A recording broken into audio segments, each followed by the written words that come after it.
आज हम जानने वाले हैं कि पृथ्वी पर सबसे पहले इंसान का जन्म कैसे हुआ था।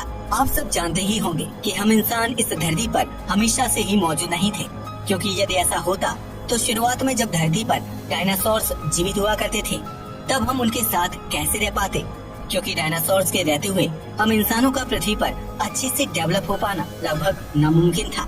और अगर डायनासोर्स के समय हम इंसानों की एक डेवलप स्पीशीज मौजूद होती तो शायद वो भी डायनासोर्स की तरह पृथ्वी पर से विलुप्त हो चुकी होती। और ये इस बात का प्रमाण है कि हम डायनासोर्स के मृत्यु के बाद ही धरती पर आए होंगे। लेकिन क्या कभी आपने सोचा कि पहला इंसान धरती पर कैसे आया था और कहां से आया था? तो इसे समझने के लिए सबसे पहले हमारा ये जानना जरूरी है कि धरती पर जितने भी जीव मौजूद हैं, वो सब पहले के जीवों से इवॉल्व होकर ही आए हैं, जो कि एक समय पर धरती पर मौजूद हुआ करते थे। इस प्रक्रिया को इवोल्यूशन कहा जाता है। वैज्ञानिकों ने रिसर्च में पाया कि हमारी पृथ्वी पर जीवन की शुरुआत समुद्र से हुई थी। पृथ्वी पर जीवन की शुरुआत आज से करीब 3.5 बिलियन साल पहले माइक्रो ऑर्गेनिजम्स की फॉर्म में हुई थी। यानी कि यह इतना छोटा था कि इसे हम अपनी आंखों से देख नहीं सकते थे और ये पानी के अंदर काफी गहराई में रहा करते थे।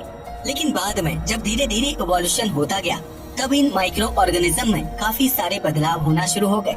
ये सिंगल सेल्यूलर से मल्टी सेल्यूलर बन गए, जिसके बाद इनमें कई कॉम्प्लेक्स स्ट्रक्चर बनने लगे और समय के साथ ये पूरे मल्टी सेल्यूलर ऑर्गेनिज्म इवॉल्व होने लगे। इनमें से कुछ उस पानी में ही रुक गए और कुछ धीरे धीरे पानी से बाहर जमीन पर भी रहना शुरू कर दिए।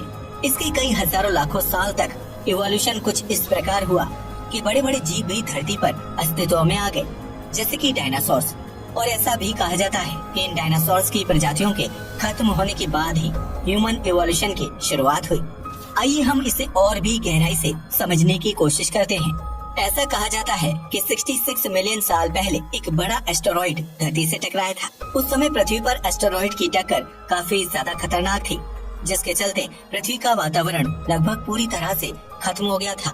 पृथ्वी का इकोसिस्टम पूरी तरह से बिगड़ गया था। पृथ्वी के समुद्रों में बड़ी बड़ी समुद्री लहरें उत्पन्न हुई थी, जिसने पूरी पृथ्वी को डुबो दिया था। पृथ्वी पर बड़े बड़े भूकंप आए थे और इसके अलावा वैज्ञानिक ये भी बताते हैं कि उस समय एस्टेरॉइड की टक्कर के चलते पृथ्वी पर मौजूद ज्यादातर बड़े वोल्केनो भी फट गए थे। और इन सभी घटनाओं के एक साथ होने के चलते पृथ्वी पर एक बहुत बड़ा मास एक्सटिंक्शन हुआ था, जिसके कारण इन डायनासोर्स की प्रजातियों का अंत हो गया था और साथ ही जमीन पर रहने वाले कई अन्य रेप्टाइल्स भी इसमें मारे गए थे। ऐसा भी माना जाता है कि लगभग 75% फ्लोरा और फौना भी इसमें नष्ट हो गई थी। इसके कारण ये हुआ कि धरती पर कई सारी निचेस यानी कि कुछ प्रजातियों के रहने का स्थान अब खाली पड़ गया था और साथ ही धरती के इकोसिस्टम का बैलेंस भी खराब होने लगा था। इसलिए अब धरती को नई प्रजातियों की आवश्यकता थी, जिसके कारण मैमल्स अस्तित्व में आना शुरू हो गए। और इसके 10 मिलियन साल बाद इन्हीं मैमल्स की 3 से 5,000 प्रजातियां धरती पर अस्तित्व में आ गई, जिनमें से एक थी प्राइमेट्स यानी बंदर जैसे दिखने वाली प्रजातियां।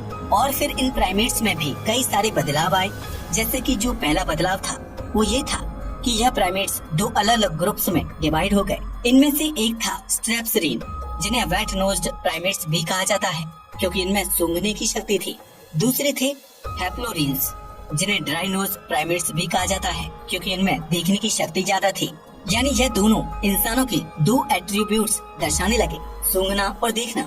इसके बाद लगभग 20 मिलियन साल पहले इवोल्यूशन के कारण पहले एप अस्तित्व में आए, जिन्हें प्रोकाउंसल कहा जाता है। यह बंदरों जैसे दिखते थे, लेकिन इनमें इंसानों जैसे फिजिकल एट्रीब्यूट्स की डेवलपमेंट होने की शुरुआत हो गई थी। माना जाता है कि ये हमारे पूर्वज से दिखने में बड़े हुआ करते थे और इनका वजन 100 पाउंड्स जितना होता था और इनमें कोई पूंछ नहीं होती थी। फिर जब ये भी इवॉल्व होने लगे तो गिविंस और गोरिल्ला जैसे जीव भी अस्तित्व में आ गए। और क्या आप जानते हैं कि इसके बाद लगभग 7 मिलियन साल पहले चिंपैंजी भी इवॉल्व हुए और माना जाता है कि ये हमारे सबसे नजदीकी पूर्वज थे। इसके बाद आर्डिपिथेकस नाम के जीव भी अस्तित्व में आए और इनका ब्रेन साइज एप्स जितना बड़ा था। साथ ही यह पेड़ों पर रहने वाले जीव थे। ये पहले जीव थे जिन्होंने 2 टांगों पर चलना सीख लिया था। लगभग 4 मिलियन साल पहले ऑस्ट्रेलोपिथेकस ऑर्डिपिथेकस से इवॉल्व होकर अस्तित्व में आए और यह लगभग इंसानों जैसा दिखने लगे थे। हालांकि इनमें अभी भी एप जैसे दिखने वाले फीचर्स थे और ये पहले ऐसे थे जिनके पांव सामने की ओर इवॉल्व हो गए, जिससे कि इनका 2 टांगों पर चलना और भी आसान हो गया था और अब ये अपने हाथों का इस्तेमाल स्टोन टूल्स बनाने में करते थे। और ये भी आगे चलकर दो ग्रुप्स में डिवाइड हो गए, जिनमें से पहले वो थे जिनकी जॉज यानी कि जबड़े काफी बड़े हुआ करते थे, और दूसरे वो थे जिनका ब्रेन साइज काफी बड़ा हुआ करता था। लेकिन इनमें से बड़ी ब्रेन साइज वाले जीव ही आगे और इवॉल्व हो सके, और इन्होंने एक नई जीनस की शुरुआत की जिसका नाम था होमो। यदि आसान भाषा में समझें तो जीनस का अर्थ है प्रजातियों का एक ऐसा ग्रुप जो आपस में ज्यादा रिलेटेड होता है, और होमो एक लैटिन शब्द है जिसका अर्थ है मैन। और कहा जाता है कि असली मानव इतिहास की शुरुआत यहीं से हुई थी। इस होमो जीनस के पहले सदस्य थे होमो हैबिलस, जिन्हें हैंडीमैन के नाम से भी जाना जाता है क्योंकि यह पत्थरों से बने हुए औजारों का इस्तेमाल करते थे। इनके बाद लगभग 1.9 मिलियन साल पहले होमो इरेक्टस अस्तित्व में आए। इनकी टांगे लंबी होती थी और बाजू थोड़ी छोटी, जो कि आज के मॉडर्न ह्यूमन जैसी थी। अब यह पेड़ों से हटकर पूरी तरह से जमीन पर रहना शुरू कर दिए थे। इनका ब्रेन साइज भी काफी बड़ा था, लेकिन बाद में यह अफ्रीका के बाहर माइग्रेट करने चले गए। इन्हीं के कारण मानव धरती पर अलग अलग जगह रहने लगे। इसलिए ये कह पाना मुश्किल है कि इनके कौन से ग्रुप से आगे का एवोल्यूशन हुआ था, क्योंकि अब यह कई जगहों पर फैले हुए थे। इनके बाद लगभग 3 लाख साल पहले होमो सेपियंस अस्तित्व में आए। इनका ब्रेन साइज पहले से ज्यादा विकसित था और साथ ही यह ज्यादा क्रिएटिव और इनोवेटिव भी थे। यही कारण था कि इनके पहले धरती पर मौजूद नियांडरथल कम क्रिएटिव होने के कारण अस्तित्व से हट गए और इन होमो सेपियंस ने उनका स्थान ले लिया। उस समय होमो सेपियंस पृथ्वी पर मौजूद सबसे ज्यादा इंटेलिजेंट स्पीशीज थी, जो अपने शिकार को आधुनिक पत्थरों के हथियारों के जरिए आसानी से शिकार कर सकती थी। इसके अलावा होमो सेपियंस की क्रिएटिविटी के चलते होमो सेपियंस अपने आसपास के एनवायरनमेंट को दूसरे जानवरों से ज्यादा अच्छा समझ सकते थे और अपने आप को दूसरे जानवरों से बचा भी सकते थे।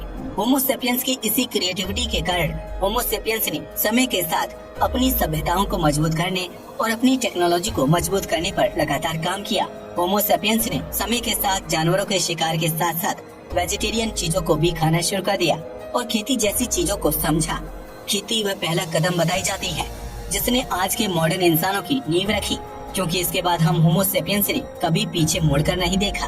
और आजकल विज्ञान के विकास और उन्नति के कारण हमारा और भी विकास हर दिन हो रहा है। अब हम इतने समर्थ हो चुके हैं कि हम अपना जीवन अच्छे से जी सकते हैं और टेक्नोलॉजिकल एडवांसमेंट्स के कारण हर दिन बनने वाले नए नए डिवाइसेस हमारे जीवन और आसान कर देते हैं।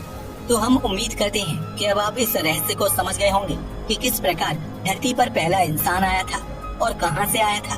आज के समय में भी हमें कई सारे प्रमाण मिलते हैं कि किस तरह ह्यूमन इवोल्यूशन हुआ था। इन प्रमाणों में सबसे ज्यादा सहायक हैं फॉसिल्स यानी कि जीवाश्म।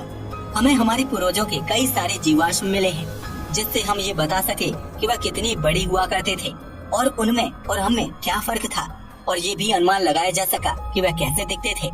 साथ ही कुछ आर्कियोलॉजिकल साइट्स की खुदाई के दौरान भी ये पाया गया कि किस प्रकार हमारे पूर्वज पत्थरों के बने औजारों का इस्तेमाल करते थे। खुदाई के दौरान न केवल हमें ये पता चला कि किस प्रकार ये अपना जीवन जीते थे, बल्कि हम ये भी समझ पाए कि इनकी क्या मान्यताएं थी। उदाहरण के लिए जैसे ये मृत जीव को दफना दिया करते थे, जो यह दर्शाता है कि इनमें भी कुछ बिलीफ पैटर्न्स होते थे जो भी आज के समय में इवॉल्व हुए हैं। तो दोस्तों, कहने का मतलब ये है कि हम इंसानों का जन्म किसी एक इंसान से नहीं हुआ था, बल्कि आज हम जो इंसान हैं, जिस फिजिकल स्ट्रक्चर और जिस दिमाग के साथ मौजूद हैं, वह पृथ्वी पर लाखों हजारों साल के इवोल्यूशन के चलते ऐसा बना है जैसा आज हम उसे देख रहे हैं। और ये इवोल्यूशन लगातार जारी है और आगे भी आज से कई हजार या लाख साल बाद हमें हमारी अपनी ही इंसानों के शरीर और यहाँ तक कि दिमाग में भी काफी ज्यादा बदलाव देखने को मिलेंगे। और ऐसा भी हो सकता है कि आज की तुलना में हमारी फ्यूचर की मानव सभ्यता आज के हम इंसानों से हजारों गुना ज्यादा समझदार और तेज दिमाग वाली हो। कुल मिलाकर कहने का मतलब है कि इवोल्यूशन कभी नहीं रुकता है और ये लगातार जारी रहता है। आज के लिए बस इतना ही। वीडियो पसंद आया हो तो इसे लाइक और शेयर करें, साथ ही चैनल को भी सब्सक्राइब करें। जय हिंद दोस्तों।